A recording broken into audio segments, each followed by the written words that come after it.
Prime Minister Datuk Seri Ismail Sabri Yaakob announced on his official Twitter account that interstate travel will be allowed once 90% of all Malaysian adults are fully vaccinated.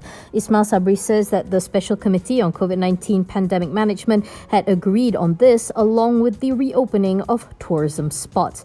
According to the PM, the aim is for this 90% threshold to be achieved within the next 2 to 3 weeks. He also announced that Negeri Sembilan will shift to Phase 4 of the National Recovery Plan on September 24th, while Pahang will move to Phase 3 and Johor to Phase 2 effective on the same date.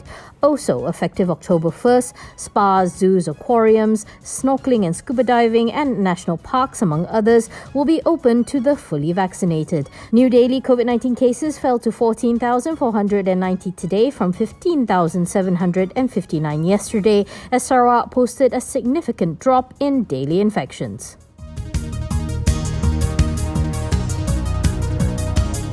IOI Property Group's wholly owned subsidiary Boulevard View has submitted a 1.508 billion Singapore dollar bid to buy a piece of land at Singapore's Marina View enclave.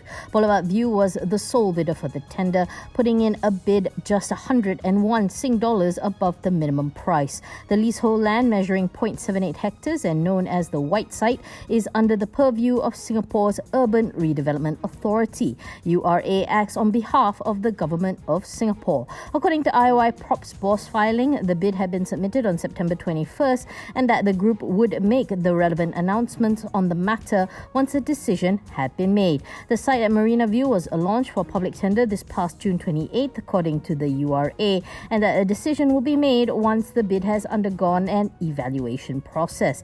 Investment bank analyst Lee Ching Po said that a win is likely given that Boulevard View is the only tenderer. Lee says that the Marina View land bank is intended for mixed development, largely comprising residential units and a 540-room hotel with the balance for commercial units.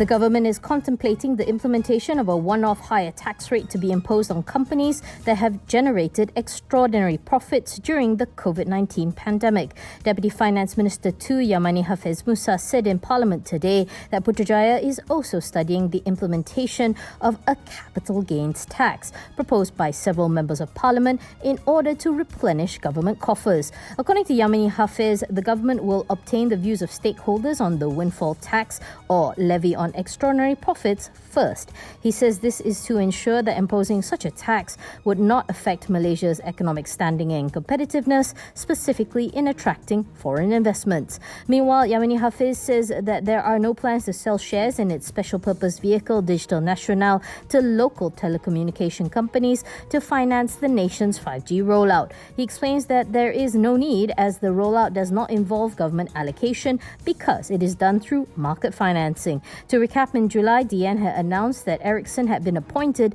to design and build the national 5G network for 11 billion ringgit and would play a hand in arranging the financing for the project. SCOMI Group says its wholly owned unit, SCOMI Capital, has entered into a memorandum of understanding with Odesi ECOB to explore opportunities to develop an urban solar program. In a filing, it said the sale and purchase of electricity will be done under a supply agreement with renewable energy on a zero capital expenditure model. This means the cost of generation will be borne by the seller of electricity with no cost to the purchaser. SCOMI says the objective of the urban solar program is to promote the use of RE in facilities under the jurisdiction of state governments, city councils, joint management companies and property owners with the aim of achieving energy savings benefits for the customer. Odesi is engaged in the business of providing IT solutions to the strata industry with a vast network of customers which includes state governments and property companies. During the tenure of the MOU, the parties will work together to secure business opportunities, and in the event of a successful tender, both will enter into a separate contractual agreement.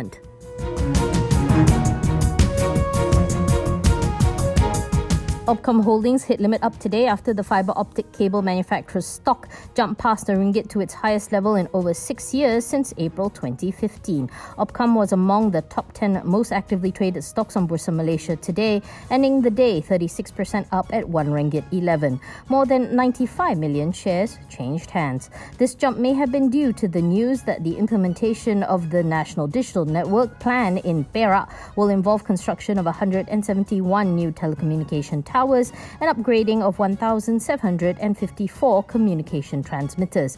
The Jendela plan would also involve providing fixed-line fibre optic access to 252,475 premises in the state. According to reports, Jendela was implemented in phases in Perak, where Phase 1 had been undertaken since September 2020 for completion by end 2022.